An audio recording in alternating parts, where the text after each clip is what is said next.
right there.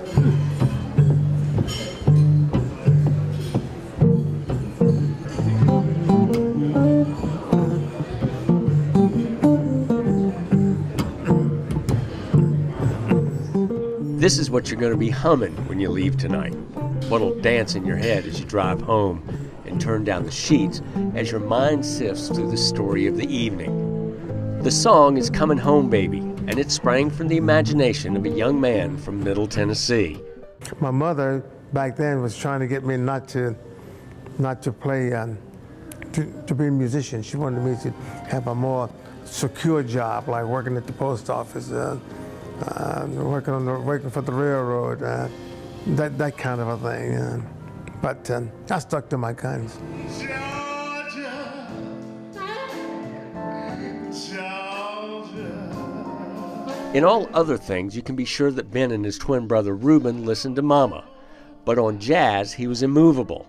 He stuck with his bass through high school, college, and then the military. I think Ben just put in the hard work, the 10,000 hours, to make himself a world-class musician.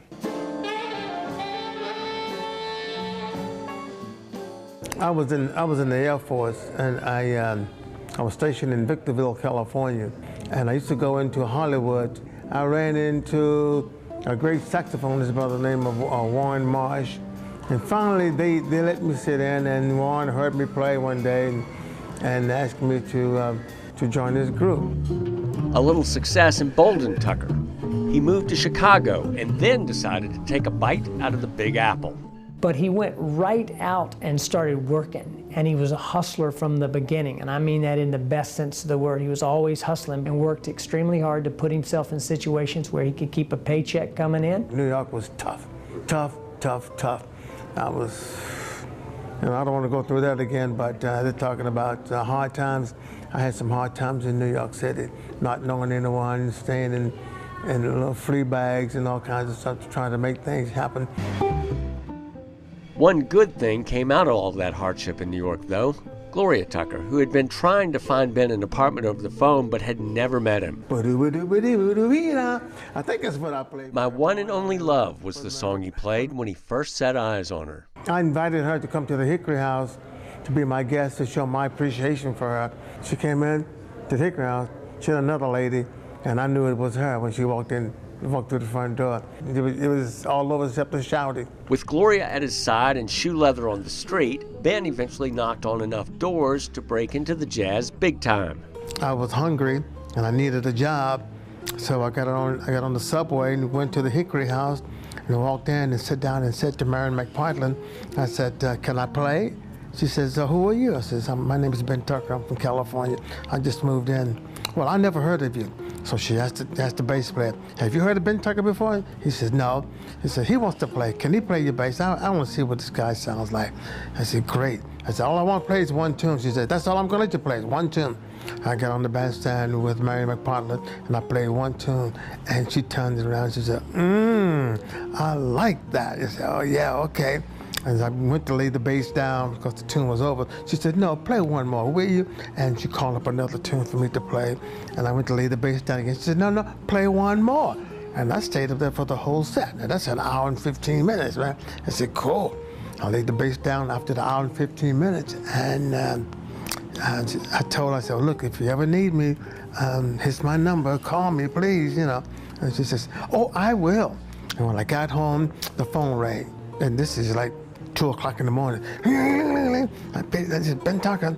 Hi, Ben, this is Mary McPartland. My bass player was just intimidated over you, and he quit. So, can you work? I said, yes. I'm coming home now. Coming home, baby, now. You know I'm waiting here for you. I'm coming home now, real soon. It was while cooking up a batch of oxtails. That's right, partner. I love oxtails, you know that. And waiting for Gloria that Comin' Home Baby came into Ben's mind, a song recorded by Mel Torme, Michael Bublé, Sergio Mendes, and the one that mattered the most. I was working with Herbie Mann at the time at the Village Gate, and he was getting ready to do some recording. And I says, hey, look, Herbie, let me teach you this song. He says, cool. And we went out and recorded the tune the next night. I'm coming home now. And that started my life for real. Usually a legend needs no introduction, but I've never had the opportunity of introducing one, so I'm going to right now. Ben Tucker. Ben figures about 5 million copies of Comin' Home Baby have been sold so far. He rode some of those royalties all the way south to Savannah.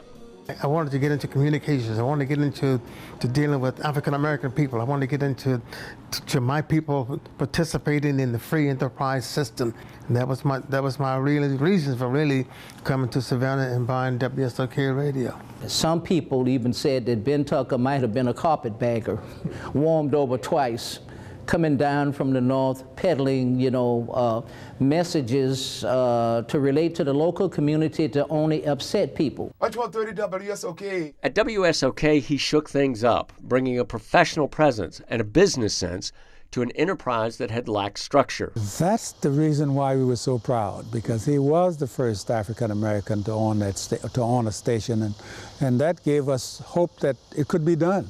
The Wall Street Journal took notice of the way WSOK's involvement in the community was reaping business rewards, and Ben kept burrowing deeper and deeper into the fabric of the market. Turned the station around and became #1 in 43 days. That station was enlightening for us, and we were all inspired by the fact that that station was reaching out to the community. This is the day. This is the day. That the Lord has made. That the Lord has made. Defusky Island got Ben's attention when Emory Campbell discovered a problem in the woods and marshes of the primitive setting. They didn't have toilets over there. They didn't have running water. So they had potties they put under the bed. And then in the morning, they take the pot and they scatter it. So you do that over a period of years, and you're going to get worms all over the place, and the kids out there playing in dirt and sand, and get all in the fingernails, and they put their hands in the mouth, and the next thing you know, they have worms in the system. The kids became a mission for Ben, and with his influence and Campbell's determination, they were able to restore the children to health. When we were trying to organize the water system and the privy system, we wanted wide publicity for it, and we called on Ben and the radio station, and he was willing to help publicize what we're doing. Ben Tucker, he's my friend. Ben still has a focus on young people, working his magic on the golf course with First Tee, a character-building organization that happens to involve sports. Ben exudes values. He exudes fairness. When the kids see Ben, the respect and the courtesy just flows out. Okay, I think we're ready for music. Please welcome on the bass, a fellow I think you've heard of before, Mr. Ben Tucker. Turn away. Rob Gibson says Ben's not as good a golfer as he thinks he is, but nobody challenges the master on the bass.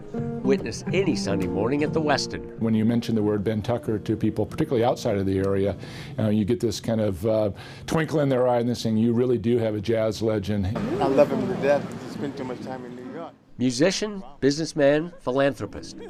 The young man from Brentwood, Tennessee has made an indelible impression on Savannah, the music world, and all who have known him. For me, when you look at jazz, you have composers, you have performers, you have educators, you have band leaders, and you have people who are mainstays in the community. And to an extent, Ben's been all of that. So I think he's really a very important guy for Savannah.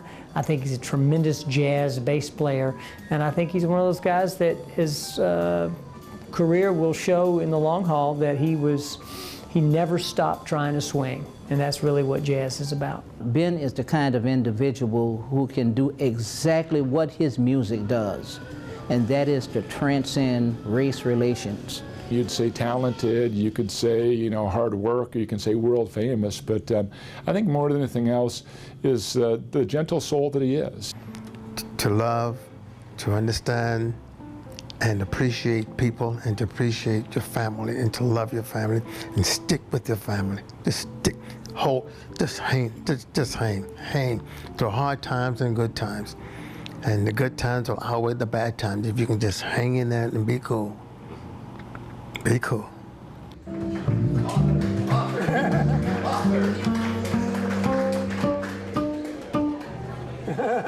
Cool.